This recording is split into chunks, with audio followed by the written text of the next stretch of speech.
Saçını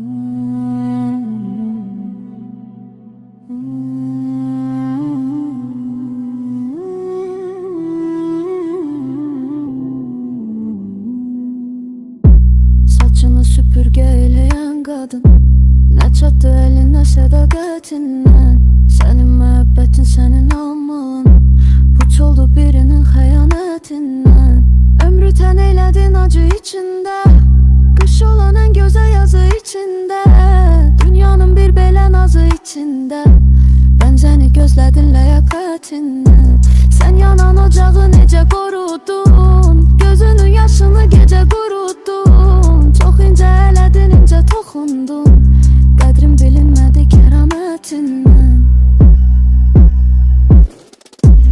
Ömrünü çürütdün zindan içində, vücudun bir laxta alqan içində.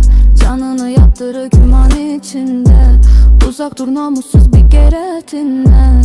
Ömrünü çürütdün zindan içində, vücudun bir laxta alqan içində. Canını yaptırır güman içində, uzaq dur namussuz